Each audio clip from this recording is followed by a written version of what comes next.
오늘 하나님께서 우리에게 주시는 말씀은 마가복음 4장 3절에서 17절 말씀입니다. 마가복음 4장 3절에서 17절 말씀을 화면을 보시고 함께 읽도록 하겠습니다. 들으라, 씨를 뿌리는 자가 뿌리러 나가서 뿌릴새 더르는 길가에 떨어짐에 새들이 와서 먹어버렸고, 더르는 흙이 얕은 돌밭에 떨어짐에 흙이 깊지 아니하므로 곧 싹이 나오나, 해가 돋은 후에 타서 뿌리가 없으므로 말랐고, 더르는 가시떨기에 떨어짐에 가시가 자라 기운을 막으므로 결실하지 못하였고, 더르는 좋은 땅에 떨어짐에 자라 무성하여 결실하였으니 30배나 60배나 100배가 되었느니라 하시고, 또 이르시되 들을 귀 있는 자는 들으라 하시니라. 예수께서 홀로 계실 때에 함께한 사람들이 12 제자와 더불어 그 비유들에 대하여 물으니, 이르시되 하나님 나라의 비밀을 너희에게는 주었으나 외인에게는 모든 것을 비유로 하나니, 이는 그들로 보기는 보아도 알지 못하며 듣기는 들어도 깨닫지 못하게 하여 돌이켜 제사함을 얻지 못하게 하려 함이라 하시고, 또 이르시되 너희가 이 비유를 알지 못할진대 어떻게 모든 비유를 알겠느냐. 뿌리는 자는 말씀을 뿌리는 것이라. 말씀이 길가에 뿌려졌다는 것은 이들을 가리킴이니, 곧 말씀을 들었을 때에 사탄이 즉시 와서 그들에게 뿌려진 말씀을 빼앗는 것이요. 또 이와 같이 돌밭에 뿌려졌다는 것은 이들을 가리킴이니, 곧 말씀을 들을 때에 즉시 기쁨으로 받으나 그 속에 뿌리가 없어 잠깐 견디다가 말씀으로 인하여 환난이나 박해가 일어나는 때에는 곧 넘어지는 자요. 아멘. 청년부 여러분, 평안하셨습니까? 네, 주변 교회에 확진자들이 많아지는 상황으로 인해서 다시 영상으로 예배를 드리게 되었습니다. 앞으로 좀 상황을 지켜보면서 다시 여러분들과 논의하면서 어떻게 좀 해갈지를 함께 좀 고민해 보도록 하겠습니다. 오늘은 지난 시간에 이어서 씨 뿌리는 자의 비유를 계속 말씀을 나누도록 하겠습니다. 지난 시간 말씀을 기억하십니까? 예수님이 제자들이 왔을 때 왜 비유로 가르치십니까? 라고 물었을 때 예수님이 왜 내가 비유로 말하냐 하면, 이사야의 말씀을 인용하면서 저들 완악하고 마음이 굳어진 자들이 그들이 보기는 보아도 또 듣기는 들어도 깨닫지 못하게 하려고, 그래서 돌이켜서 고침을 받고 제사함을 받지 못하게 하기 위해서 내가 비유로 가르친다라고 예수님은 말씀하셨습니다. 저들에게는, 마음이 완악한 자들에게는 하나님 나라의 비밀을 아는 것이 허락되지 않았기 때문에 그렇다. 반면에 너희들은, 제자들은, 또 예수님과 함께하고 있는 너희들에게는 하나님 나라의 비밀을 아는 것이 허락되었다. 그렇게 말씀하셨죠. 그러면서 하나님 나라의 비밀이 무엇이냐? 그러면서 메시아 예수님의 초림이 하나님 나라의 비밀이라고 말씀드렸습니다. 당시 유대인들은 메시아가 오면 천지개벽이 일어나고 또 전능하신 왕으로 하나님 나라를 세울 것으로, 또 그래서 하나님을 대적했던 이방 세력들, 제국들은 무너질 것을 기대했습니다. 하나님의 말씀을 지킨 의인들은 구원을 받고 또 승리하게 될 것을 기대했던 것이죠. 그것이 유대인들이 가진 보편적인 메시아가 오셨을 때의 기대였습니다. 특별히 유대인들은 바벨론 제국과 그리스와 또 로마 제국을 거치면서 오랜 압제, 억압 아래에서 지내왔기 때문에 유대인들은 그들을 억압했던 이방 나라들에 대한 심판과 또 하나님 백성들인 자신들을 회복시켜 주실 것에 대한 강한 기대를 가지고 메시아를 기다리고 갈망했었습니다. 그런데 메시아라고 알려지신 그 예수님이 오셔서 한 말씀은 그런 것이 아니었죠. 오히려 예수님은 인자가 온 것은 자기 목숨을 많은 사람들의 대속물로 주려 함이니라, 그러니까 자기가 죽으러 오셨다라고 말씀하셨습니다. 그리고 예수님은 세상 사람들에게 실제로 잡혀서 십자가에서 죽으십니다. 그래서 유대인들은 이게 무슨 메시아냐, 십자가에서 내려오라고 조롱을 하게 되는 것이죠. 그러니까 메시아가 십자가에서 무력하게 죽었다는 것, 이것이 어느 누구도 받아들일 수 없는 하나님 나라의 비밀이었다라고 지난주에 말씀드렸습니다. 그리고 하나님의 말씀이 임하면 당연히 열매를 맺는 것이 정상이라고 당시 사람들은 기대했었습니다. 그런데 그렇지 않다라는 것이 하나님 나라의 비밀이라는 것이죠. 오히려 길가와 돌밭 또 가시떨기에 떨어진 하나님의 말씀은 사람들에게 무시받고 또 마귀가 빼앗아가고 뿌리도 못 내리고 타서 말라 죽고 또 줄기가 나오지만 잡초 때문에 열매를 맺지 못합니다. 하나님의 말씀에 영향력이 없는 것처럼 보입니다.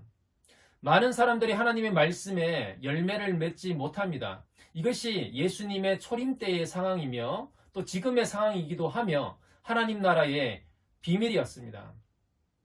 우리는 너무나 30배, 60배, 100배의 열매를 맺는 좋은 땅만을 강조하고 살아왔기 때문에 실제로 우리의 현실은 길가와 돌밭, 가시떨기의 상황이라는 것을 우리는 잊을 때가 많습니다. 오늘 본문에서 예수님의 비유는 무엇을 강조한 것입니까? 좋은 땅이 아니라 30배, 60배, 100배의 결실을 맺는 좋은 땅이 아니라 길가와 돌밭과 가시떨기에 떨어진 씨처럼 그 많은 사람들이 하나님의 말씀에 열매 맺지 못한다라는 것에 오늘 비유는 강조점이 있습니다. 하나님의 말씀이 선포되지만 그 말씀이 무력하고 또 짓밟히고 마귀가 쪼아먹고 또 말라 비틀어지고 열매를 맺지 못합니다. 이것이 하나님 나라의 신비이면서 비밀입니다. 오늘 이 시간에는 좀 더 세부적으로 이 길가와 돌밭 비유에 대해서 함께 살펴보겠습니다. 먼저는 길가입니다. 마가복음 4장 4절에 보니까 이렇게 되어 있죠. 길가에 떨어짐에 새들이 와서 먹어버렸고, 이 말씀에 대한 이 비유에 대한 해석을 예수님은 4장 15절에서 이렇게 말씀하시죠. 말씀이 길가에 뿌려졌다는 것은 이들을 가리킴이니 곧 말씀을 들었을 때에 사탄이 즉시 와서 그들에게 뿌려진 말씀을 빼앗는 것이요.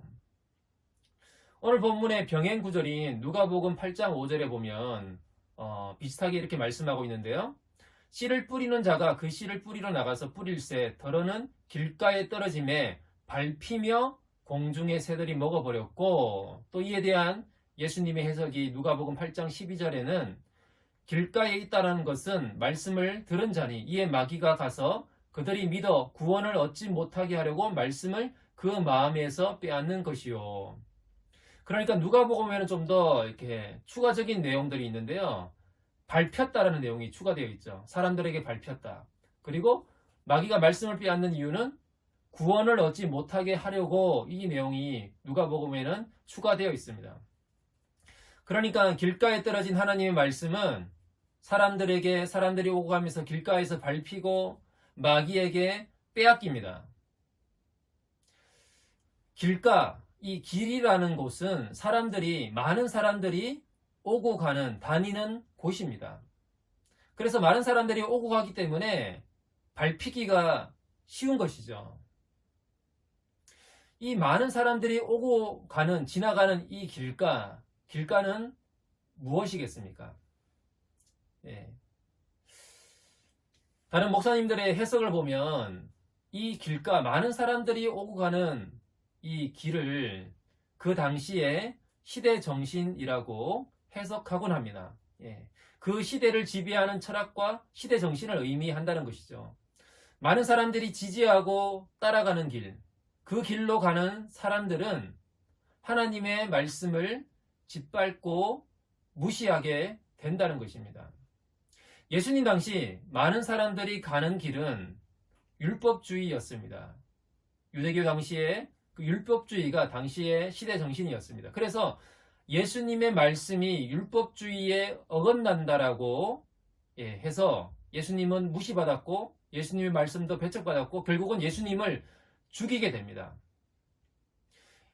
하나님 나라의 복음이 그리스 헬라 문화로 넘어가서는 어떻게 됩니까? 그리스 문화의 시대 정신은 철학과 지식이었습니다. 그래서 이 복음은 어리석은 것으로 취급되었습니다. 지식을 많이 쌓아서 구원을 받고 윤리를 지키면서 선을 지켜야, 또 우주의 비밀인 신비를 깨달아야 구원을 받는다라고 생각하는 것이 그 당시의 그리스 철학의 정신이었습니다. 많은 사람들이 그렇게 믿었습니다. 그런데 예수님을 믿으면, 예수님을 받아들이면 구원받는다고? 예. 이 메시지에 대해서 당시 그리스에 살았던 사람들은 그래서 복음을 미련한 것으로 그렇게 여기게 되었다는 것이죠. 그리고 이 복음이 로마로 넘어가면 어떻게 됩니까? 로마는 황제 숭배의 정치 이데올로기를 가지고 있었습니다. 황제 숭배 사상을 통해서 이 로마 제국을 통치하고 다스리게 되었습니다. 그런데 이 기독교는 인간 로마 황제 가이사가 신이 아니라고 그렇게 선포한 거잖아요. 예수가 하나님이다. 그래서 로마에게는 이 기독교는 반제국 세력이었습니다. 그래서 박해를 한 거죠. 그래서 콜로세움에 이렇게 가두어서 이렇게 죽이고 사자밥에게 던져주고 그렇게 핍박을 한 겁니다.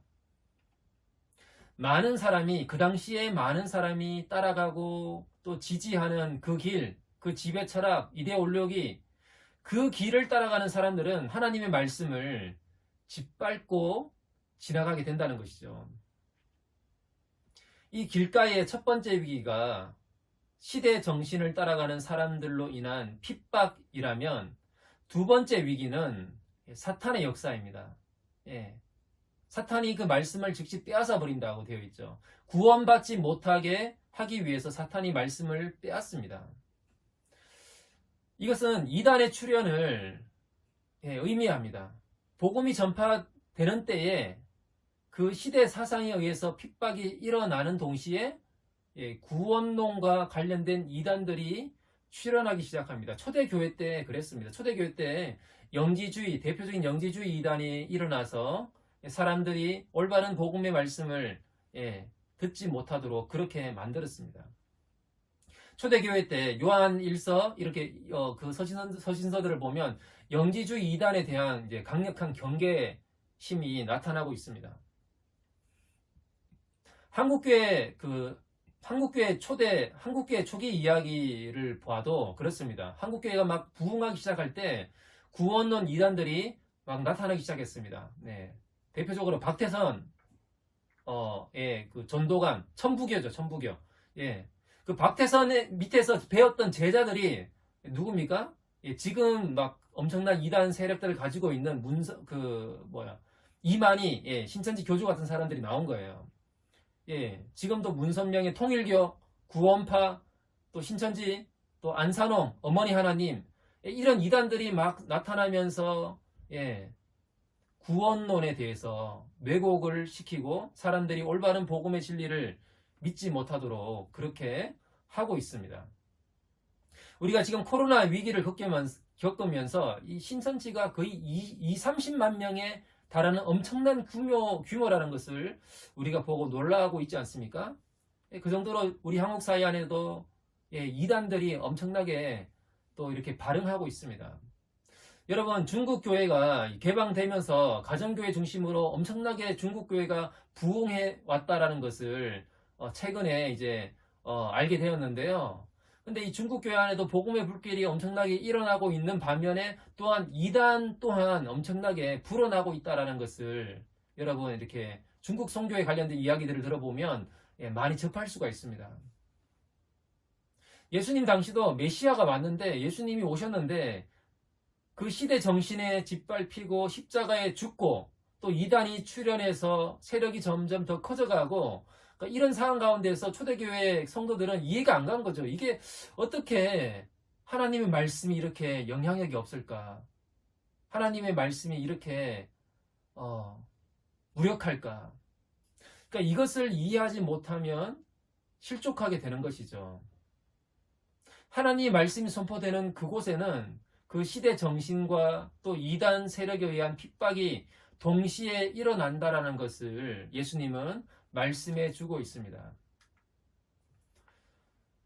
여러분, 오늘 한국 사회의 시대 정신은 무엇입니까? 지배 철학은 무엇이겠습니까? 여러분이 피부로 가장 많이 느끼는 게 뭐죠? 예, 돈이 제일 중요하다는 거죠. 많은 사람들이 그래서 돈을 추구하고 돈을 따라갑니다. 이 돈 문제는 되게 큰 문제이기 때문에 다음에 또 따로 다루겠습니다. 그리고 또 한편으로 이 한국 사회에 또 특별히 청년들한테 많이 와닿는 그 지배 철학은 쾌락 추구입니다. 쾌락 추구. 예. 여러분 TV나 그 미디어 뭐 드라마나 예능을 많이 보시면 또 유튜브나 또 넷플릭스 같은 영화들을 많이 보시면 그런 매스미디어를 보면 거기서 우리에게 하고자 하는 메시지를 한마디로 정리한다면 아마 이런 메시지일 겁니다. 너의 욕구를 충족시키기 위해서 하고 싶은 대로 해라. 예, 이런 메시지입니다. 요한일서 2장 16절에 공동번역 말씀을 보시면 이런 말씀이 있어요. 세상에 있는 모든 것, 곧 육체의 쾌락과 눈의 쾌락을 쫓는 것이나 재산을 가지고 자랑하는 것은 아버지께로부터 온 것이 아니고 세상에서 나온 것입니다. 예.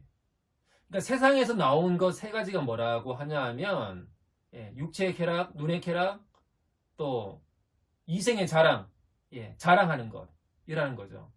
그러니까 여러분 우리가 보고 있는 그 매스미디어에서 보는 거기서 보고 듣는 그 영상들의 주된 메시지는 내 몸이 하고 싶은 것, 내 몸이 하고 싶은 것, 그리고 내 눈이 보고 싶은 것, 그걸 실컷 보라는 거죠. 그리고 자랑하고 싶은 것, 사람들에게 자랑하고 싶은 것, 그것을 대리 만족시켜주는 내용들이 대다수입니다. 그리고 나서 너도 마음껏 그렇게 하고 살아라. 그것이 행복이다라는 메시지를 주고 있다는 것이죠. 이 시대 정신을 따라가는 사람들에게 하나님의 말씀은 짓밟히고 맙니다. 하나님의 말씀은 내가 하고 싶은 욕구들을 채워주기보다는 오히려 우리 삶을 제동을 걸죠. 그리고 하나님 말씀은 너무나 재미없고 따분해 보여요. 그래서 무관심하고 내버려두고 우리가 길가에 걸어가다가 발에 채이는 그 돌멩이 정도로밖에 여기지 않게 됩니다. 게다가 요즘 우리 한국 사회 청년들 안티 기독교 정서가 굉장히 강하지 않습니까? 대학교나 여러분 직장에서 예수님을 믿는다라고 하면 주변 사람들이 어떻게 봅니까? 제정신이야 쟤? 그렇게 보지 않습니까? 정말 이런 분위기 속에서 내가 공개적으로 내가 예수를 믿는다라고 신앙생활을 한다라는 것을 밝힌다라는 것은 쟤는 보통 종교 환자가 아니구나, 기독교 환자구나, 그렇게 바보 취급을 당하는 그런 우리 시대를 살아가고 있습니다. 복음이, 하나님의 말씀이 이 시대의 사상에 짓밟히고 또 이단이 일어나는 그런 상황이 길가와 같은 상황이라는 것입니다. 그리고 두 번째는 돌밭이죠. 돌밭. 마가복음 4장 5절에는 이렇게 말씀하고 있습니다. 더러는 흙이 얕은 돌밭에 떨어짐에 흙이 깊지 아니하므로 곧 싹이 나오나 해가 돋은 후에 타서 뿌리가 없으므로 말랐고, 이 말씀에 대한 이 예수님은 해석을 4장 16절 17절에 이렇게 말씀하고 있죠. 또 이와 같이 돌밭에 뿌려졌다는 것은 이들을 가리킴이니 곧 말씀을 들을 때에 즉시 기쁨으로 받으나 그 속에 뿌리가 없어 잠깐 견디다가 말씀으로 인하여 환난이나 박해가 일어나는 때에는 곧 넘어지는 자요. 앞에 길가는 우리를 둘러싼 주변 환경에 영향력이 큽니다. 근데 반면에 이 돌밭은 우리 사람의, 우리 마음의, 우리 내면의 문제를 지적하고 있습니다. 돌밭에 떨어진 씨가 싹이 나오긴 나와요. 말씀의 생명력을 경험하고 그런 싹이 그러니까 꿈틀거려요. 말씀의 기쁨으로 반응합니다. 위로를 받고 또 힘을 얻고 격려를 받아요. 기뻐합니다. 그러나 뿌리가 없어서 잠깐 견디다가 시험과 환난이 오면 바로 넘어지는 자입니다. 이 넘어지다라는 이 헬라어는 배반하다라는 의미가 있습니다. 그래서 누가복음 병행 구절에서는 넘어지는 자를 배반하는 자요라고 그렇게 번역되어 있습니다. 이 돌바스에서는 말씀을 기쁨으로 받는다라고 되어 있죠. 이게 말씀을 기쁨으로 받는다라는 것은 우리가 하나님 말씀 앞에서 정서적인 반응을 했다라는 것을 말합니다. 그러니까 정서적인 반응이 일어났다는 거예요. 근데 여러분, 하나님 말씀을 듣고 기쁨, 이 정서적인 반응이 일어났다라고 해서 그것이 온전한 우리의 신앙으로 자리 잡습니까? 정서적인 반응은 온전히 다 믿을 수가 없습니다. 어떤 사람은 이렇게 얘기를 하기도 한다고 하네요. 그러니까 한국 기독교를 망친 것은 지난 20년 동안의 경배와 찬양 때문이다. 예. 여러분 어떻게 동의가 되시는지 모르겠어요. 여러분 중에 경배와 찬양 이렇게 CCM 되게 좋아하시는 분들 많잖아요. 저도 되게 좋아해요. 예, 저도 되게 좋아하고 좋아하는 찬양도 있고 예, 자주 듣습니다. 그런데 문제는 이 경배와 찬양이 가지고 있는 문제는 정서주의적인 신앙을 너무 강조했다라는 것이죠. 여러분, 감정이 민감하다라는 것은 좋은 것입니다. 그러니까 정서적인 반응이 우리의 신앙생활에서 일어난다라는 것은 굉장히 필요한 것이고 중요한 거예요. 정서적 반응은 신앙의 출발선에서 또 하나님과의 관계에서 굉장히 중요한 부분입니다. 오히려 우리 동행하는 교회 청년부는 정서적인 반응이 너무 없는 것 같아서 오히려 걱정이 되기도 합니다, 솔직히. 그런데 이 정서적인 이 반응, 신앙의 문제는 이 정서적인 반응으로만 끝나는 것이 문제입니다. 우리는 찬양할 때 감정이 너무 좋아서 이렇게 막 천사의 모습을 하다가도 집에 가서 드라마 한 편 보거나 이렇게 게임하거나 그러면 금방 바뀝니다. 방 청소하라는 부모님의 잔소리를 듣고 못 참아서 이렇게 막 화를 내버리고 그러면 금방 마귀처럼 변해버려요. 이게 정서적인 신앙의 한계입니다. 그러니까 우리의 마음, 이 정서는 느낄 뿐만이 아니라 지성으로 깨닫고 또 마음으로 느낀 것을 우리의 마음에 깊이 새겨서 또 의지를 가지고 실천해야 합니다. 우리가 하나님 말씀의 은혜를 받으면 감정적인 반응도 좋지만 의지로 실천을 해야 되는 것이죠. 그러니까 우리가 이를 악물고 맞아 그렇게 살아야겠어.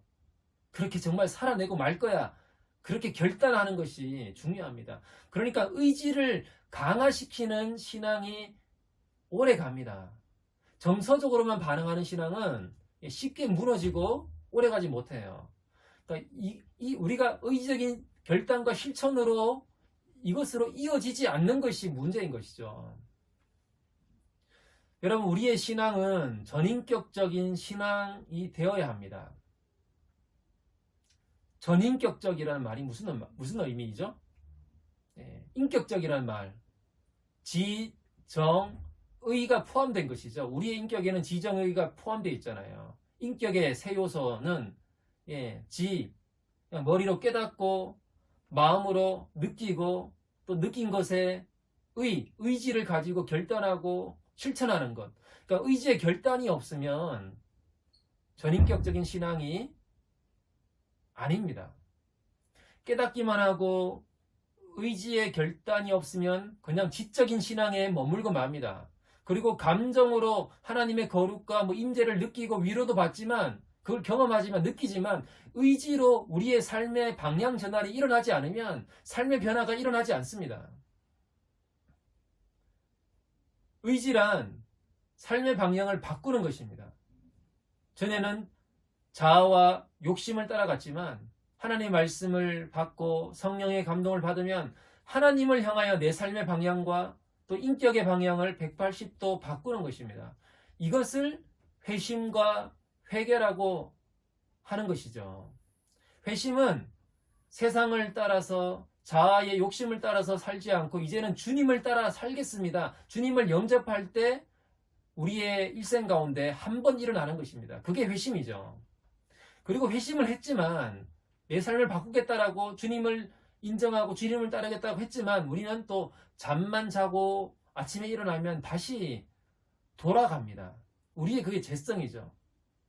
우리의 다시 세상을 향했던 또 우리 욕심을 향해서 돌아갔던 우리의 본성을 다시 하나님께로 바꾸는 것이 회개입니다. 그래서 회개는 평생 해야 되는 것이죠. 회개는 자주 하는 것입니다. 아니 회개를 해도 똑같은데 그런 생각이 들더라도 철은 자꾸 두드려야지 강해지는 것처럼 회개는 반복해서 해야 됩니다. 그러면서 거룩한 자, 우리의 자아가 거룩으로 더욱더 나아가게 되고 우리의 그 심령 가운데 거룩한 근육이 점점 발달되게 됩니다. 그런 면에서 회개는 죽을 때까지 하는 것이죠. 회개를 반복하면서 하나님께 나아가는 것입니다. 세상과 우리의 정욕과 또 우리의 욕심을 따라서 자꾸 이렇게 내 삶이 그쪽으로 끌려가는 것을 돌이켜서 다시 하나님께로 나아가는 것이 회개인 것입니다. 그런 면에서 우리의 전인격적인 신앙은 의지의 뿌리를 견고하게 잘 내려야지만 우리의 신앙이 온전해지고 균형 잡을 수 있습니다. 그런 면에서 회개란 감정적인 뉘우침이 아니라 감정적인 뉘우침도 일어나야 되지만 거기서 끝나는 것이 아니라 의지의 결단으로 나아가는 것입니다. 그래서 다른 의미에서 회개란 우리의 의지의 훈련입니다. 돌밭은 이 돌밭에 뿌려진 씨앗은 뿌리가 없어서 뿌리를 못 내려서 말라 죽고 맙니다. 말씀의 뿌리를 내린다는 것은 신앙을 정서적 반응에만 국한시키지 않고 의지의 결단과 실천으로 전인격적 신앙으로 자라가는 것입니다. 말씀이 마음에 뿌리 내리지 못하면 신앙 때문에 어려움이나 손해볼 일이 있으면 나는 손해 못 봐. 그렇게 쉽게 등을 돌리게 되고 배반하게 되는 것입니다.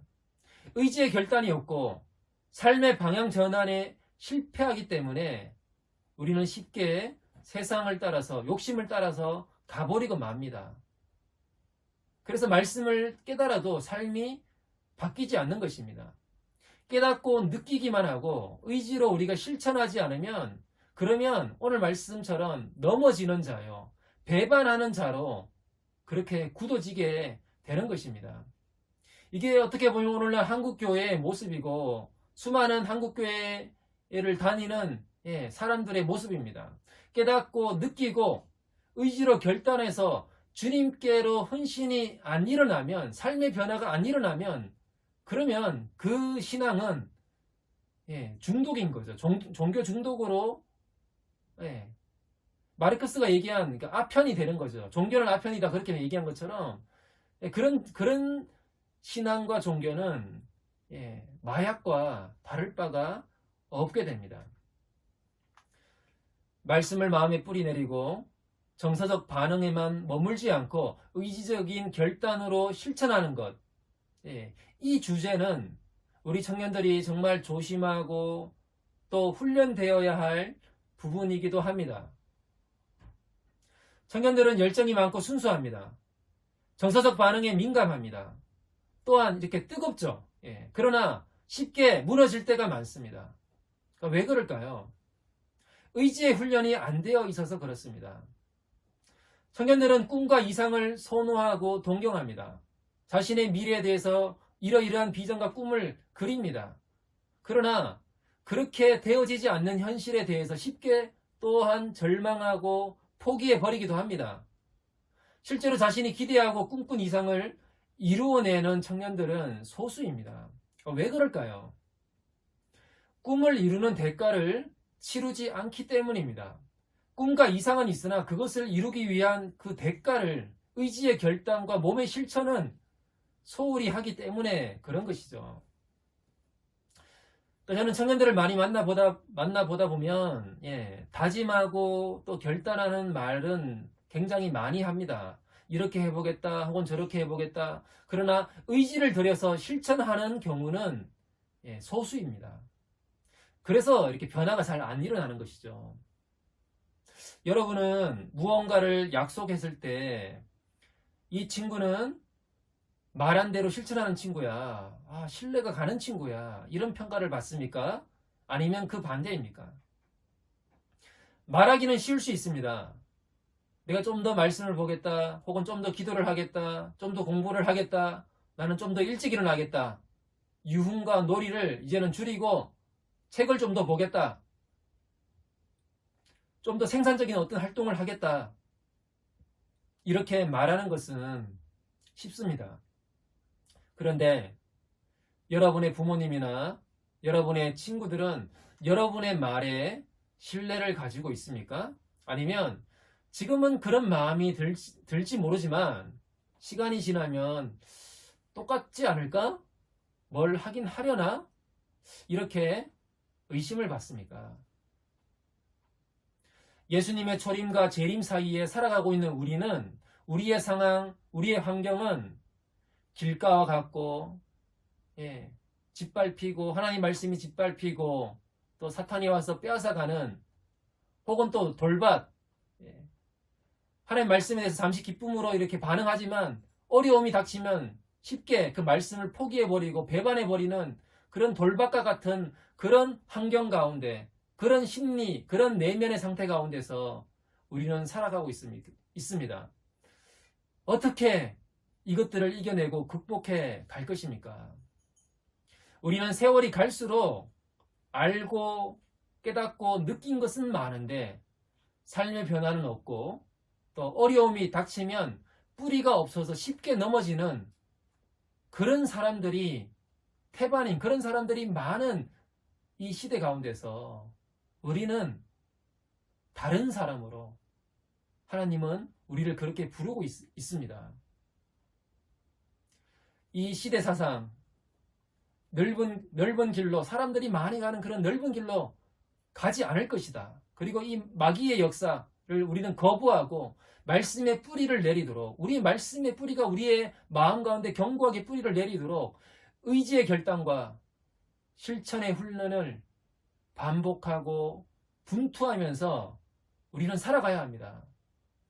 그래서 우리는 최선을 다해서 살아가야 되는 것이죠.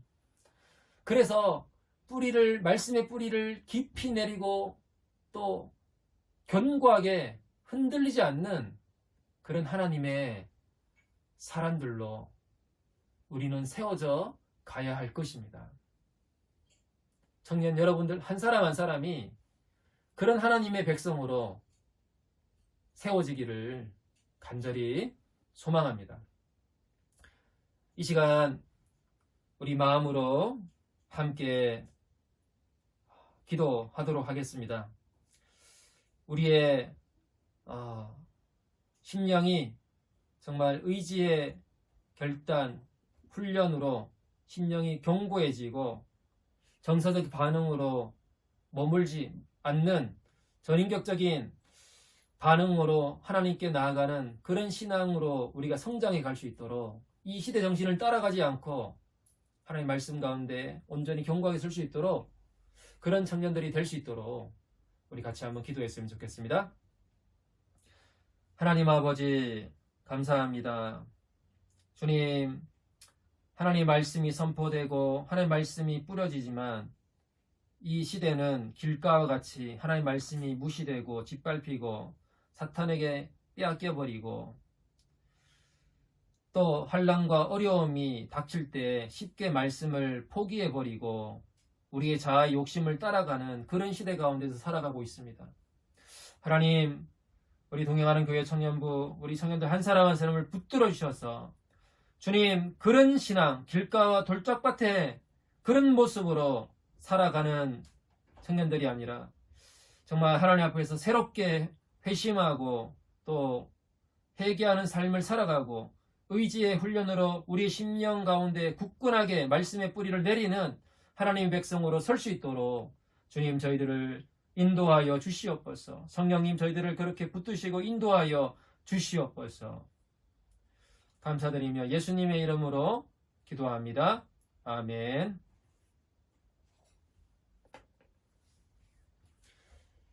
네, 축도로 예배를 마무리하도록 하겠습니다. 지금은 우리 주 예수 그리스도의 은혜와 하나님의 극진하신 사랑과 성령님의 감화감동 교통하심이 하나님 나라의 비밀을 우리에게 가르쳐 주시기를 원하는 성령의 역사에 우리의 전인격으로 반응하며 나아가기를 소망하는 모든 하나님의 백성들 머리 가운데 지금부터 영원까지 함께 하시기를 간절히 축원하옵나이다. 아멘.